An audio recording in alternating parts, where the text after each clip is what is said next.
férias de 60 dias, muito mais férias de 170 dias, super salários que hoje já somam 15 bilhões só no âmbito da União, um corte, uma revisão de 200 bilhões de reais em privilégios tributários que nós temos sequestrados no orçamento público por uma elite privada, acabar com super salários e férias de 60 dias. Aliás, mais, gente, sobre esse cenário que se desenha para as eleições de São Paulo e sobre as perspectivas do Missão, nós vamos receber agora o deputado Kim Kataguiri no Poder Expresso, a quem eu dou meu boa tarde. Deputado, seja muito bem-vindo ao nosso jornal, muito bem-vindo ao SBT News.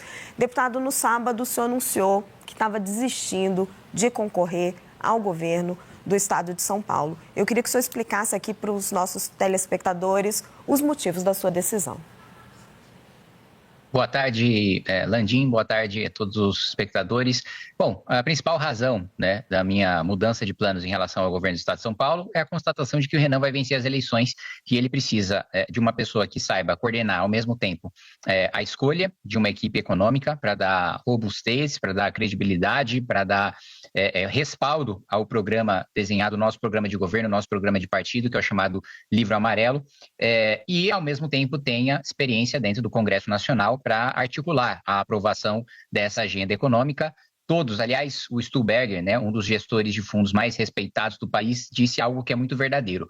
Todos os candidatos estão cometendo estelionato eleitoral, com exceção do Renan. Todo mundo sabe que vai precisar fazer um ajuste fiscal muito duro depois das eleições para que o orçamento não entre em colapso. O próprio ministro da Fazenda do Lula, Durigan, deu uma entrevista dizendo que no próximo mandato, se não tiver o ajuste, nem precisa de presidente da República, porque todas as despesas vão ser obrigatórias. Então, nós somos os únicos que têm a coragem de dizer que vamos implementar essas medidas, de não mentir para o eleitor. Portanto, eu assumo essa posição de, assim que o Renan vence as eleições, ser nomeado como ministro da Reforma de Estado para promover esse ajuste, articular dentro do Congresso Nacional e, ao mesmo tempo, naturalmente, eu disputando a reeleição, eu trago votos para a chapa de deputado federal da Missão, enquanto, naturalmente, faço a minha própria cadeira e, com bastante trabalho, espero fazer também mais cadeiras para o partido além da minha.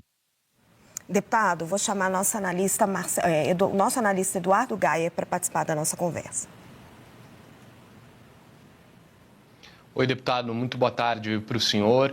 Queria entender se o Missão pretende lançar também candidatos em outros estados onde há esse duelo mais exacerbado entre bolsonaristas e petistas, governistas, esquerda e direita, enfim, porque parece muito difícil consagrar uma terceira via, mas para um partido que está nascendo e que precisa também marcar posição, pode ser algo interessante do ponto de vista político. Quais outros nomes o Missão deve lançar Brasil afora? Bom, primeiro, nós não queremos ser terceira via e nós não queremos marcar posição, né? Nós queremos assumir o polo da direita, né? Na polarização. A gente não acredita que existe espaço para uma terceira força, mesmo porque não existe um terceiro espectro político.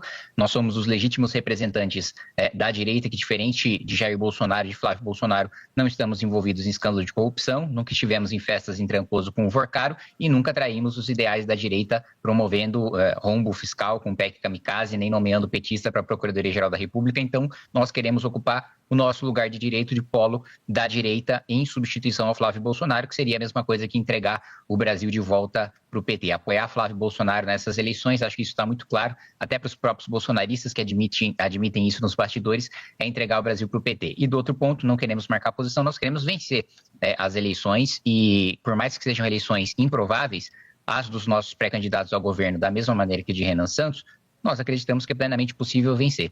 Então, há vários estados em que nós temos aí pré-candidatos ao governo, nós temos o Ben Mendes em Minas Gerais, nós temos o Marcelo Brigadeiro em Santa Catarina, nós temos o bombeiro Rafa Luz junto com o Coronel Busnello no Rio de Janeiro, nós temos Luiz França no Paraná, nós temos também o candidato André no Maranhão, então em Pernambuco tem o Renan Ralais também, nós temos então vários nomes, né, ao redor do Brasil, candidaturas ao Senado também do Hélio Seco no Rio de Janeiro, e a ideia não é só levar o nome do partido para a televisão, a ideia é eleger bancadas estaduais, bancadas federais, ter governadores eleitos, ter senadores eleitos e eleger o presidente da República. Deputado, aqui em São Paulo, com a sua desistência, quais seriam bons nomes para serem candidatos a governador aqui no estado? Olha, Raquel, o que eu posso te adiantar é que nós já temos dois nomes em mente, dois possíveis nomes em mente, que nós já estamos conversando com eles, ambos estão filiados à Missão, naturalmente, que se um deles topar ser o nosso pré-candidato ao governo do Estado, nós lançaremos, é importante para a gente ter um pré-candidato no Estado, no maior colégio eleitoral do país, e em não dando certo com nenhum desses dois, não vamos apoiar ninguém. A diretriz do Partido Missão em todo o Brasil é ou temos candidaturas próprias ou não temos apoio para ninguém, mesmo porque não é do nosso interesse negociar cargo, nós não nos elegemos com cargo, nós não nos elegemos com assessores, com emendas parlamentares, não nos interessa um pedaço do orçamento em troca do nosso apoio, interessa levar o nosso projeto em frente. Agora, evidentemente que a sua próxima curiosidade seria quem são esses nomes, mas isso ainda não posso falar. Deputado, mas não apoiar um dos lados não significa dar força para o outro? Não, eu acho que a eleição depende da competência de cada pré-candidato, né? Se alguém conta aí com o nosso apoio para vencer as eleições, está fazendo um trabalho bastante incompetente com a própria pré-candidatura, porque você não pode depender, né, de força de terceiros para implementar o seu próprio projeto, né? Da mesma maneira que a pré-candidatura do Renan Santos, né? Se ela beneficia ou se ela prejudica candidatos quaisquer, não nos interessa, né? Interessa a esses pré-candidatos. O que interessa para a gente é vencer as eleições, né, e implementar o nosso projeto. E se não for para vencer com um projeto que, de fato, transforme o Estado de São Paulo ou transforme outros estados ou implementem a visão de país desenvolvido, de país rico, de país poderoso, de país livre que nós temos, não nos interessa implementar o projeto de outras pessoas que a gente sabe que ou tem envolvimento em escândalo de corrupção, ou são incompetentes, ou simplesmente não têm aqueles valores que nós acreditamos que precisam ser levados em frente no Estado ou no país. Deputado, vou chamar Marcela Matos para participar da nossa conversa. Boa tarde, deputado. O senhor disse que vocês são os legítimos representantes da direita, né? Mas no que vocês, de fato, em termos de agenda, de propostas, vocês se diferenciam hoje da agenda, por exemplo, do PL? E eu também gostaria que o senhor falasse um pouquinho das metas para o Congresso, né? Quantos deputados e senadores vocês pretendem eleger neste ano?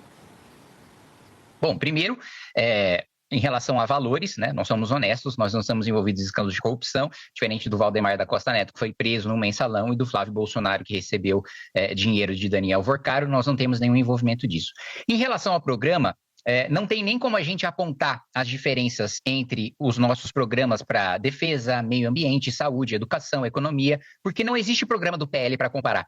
O PL é um partido do Centrão. O Flávio Bolsonaro, quando perguntaram para ele quais eram as suas propostas, ele falou que não poderia revelar, senão seria atacado. Eu acho que alguém precisa ensinar para ele que a eleição, a ideia é justamente essa, né? Você colocar o seu plano, você ser atacado e você defender o seu plano, né? Então, primeiro ponto, nós temos um programa, e é um programa bastante robusto. Eu vou falar para você da área que ficou sob a minha competência, que é a área de reforma do Estado, né? Nós defendemos uma desindexação dos benefícios previdenciários em relação ao salário mínimo, uma revisão e desvinculação das receitas, da receita corrente líquida e da receita de impostos do piso da saúde e da educação, um corte, uma revisão de 200 bilhões de reais em privilégios tributários que nós temos sequestrados no orçamento público por uma elite privada, acabar com super salários e férias de 60 dias. Aliás, hoje saiu uma excelente matéria na Folha de São Paulo, do Rafael de Cunto, mostrando que em protesto aos super salários, o Ministério Público e o Judiciário estão aí trocando os super salários por 170 dias de férias, ou seja, cada dia trabalhado vai ser um dia folgado. Isso vai acabar completamente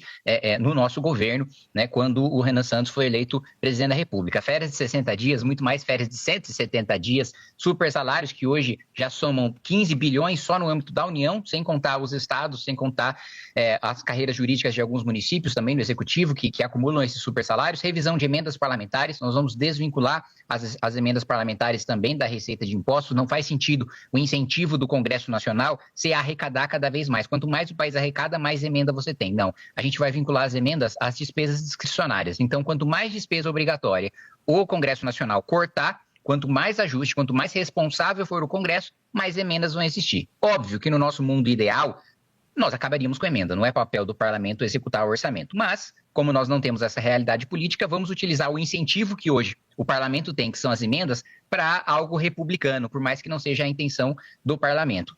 Outro ponto importante falar é a lei de responsabilidade gerencial. Tornar inelegível e decretar uma intervenção naqueles municípios que não atingem pisos mínimos de saneamento básico, de educação, né? Indicadores no SAEB, né? Indicadores também na segurança pública, né, indicadores na saúde, também diminuição de mortalidade infantil, né, a cobertura vacinal. Né, esses municípios, se não cumprirem, existem duas metas diferentes que nós queremos fazer na Lei de Responsabilidade Gerencial.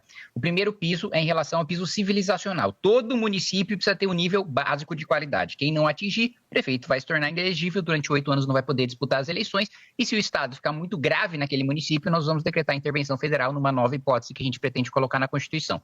Por outro lado, aqueles municípios que já atendem esse piso, que já têm um mínimo civilizacional, vão ter metas de incremento. E se não cumprirem essas metas, da mesma maneira, o prefeito ficará inelegível. A gente também quer mudar a lógica de incentivos do Congresso Nacional e dos partidos políticos. Hoje, o fundo eleitoral e o tempo de televisão é calculado com base no número de deputados. Então, os líderes partidários, os dirigentes, fazem o diabo para eleger parlamentares, não têm projeto próprio e não se preocupam com qualidade de gestão.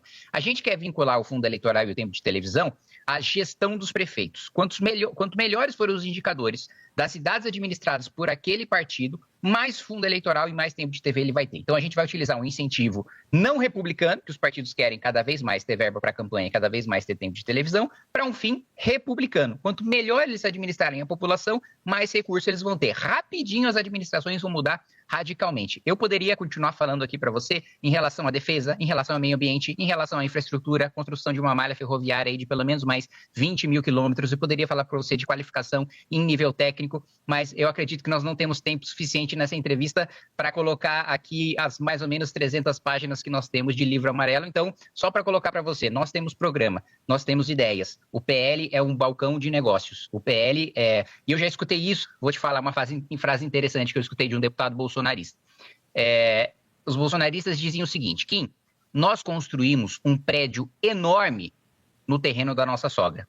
A sogra é o Valdemar da Costa Neto. Então, sim, nós temos uma diferença muito fundamental em termos programáticos, em termos de visão de mundo, com aquilo que é o PL, que no final das contas é o Valdemar fazendo negócio. Tem gente republicana, tem gente decente no PL? Tem, mas no final das contas está todo mundo na mão do Valdemar.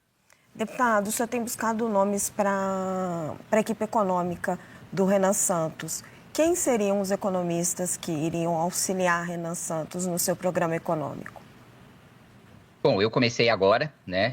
Ainda não fiz nenhum convite, ainda não tive nenhuma conversa, mas eu vou repetir para você o que eu disse no meu evento, né?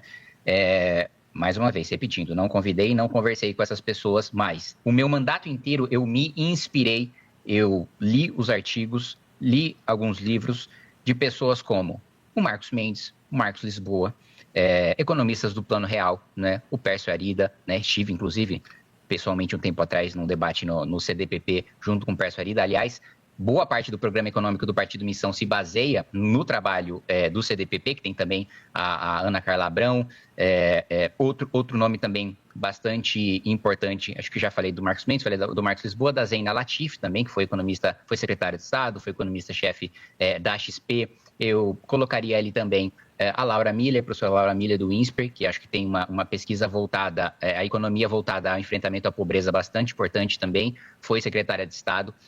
Então, vários nomes que são heterodoxos. Eu adicionaria também o Samuel Pessoa, né, que é um economista brilhante, leio sua coluna na Folha de São Paulo e tem pontuações bastante importantes sobre o nosso orçamento. O Mansueto também é um nome respeitadíssimo e do qual eu bebo da fonte. Então, assim, a nossa linha marinha ortodoxa e, em termos de ousadia política, o Milei, né? A gente teria coragem de fazer uma lei ônibus, como ele fez, propondo todo o ajuste fiscal duríssimo, de uma vez, acabando com os subsídios, acabando com os privilégios tributários, acabando com as vinculações orçamentárias que nós temos, de uma vez só, para radicalmente fazer uma redução de juros com base no ajuste fiscal, sair do cenário de dominância fiscal que nós estamos hoje, em que a política monetária não tem mais para onde ir. Aliás, sobre a última decisão, a última reunião do Copom, eu tenho escutado muito do mercado de que o Banco Central tombinou, né, falando do Tombini, quando baixou o juro na marretada no governo Dilma,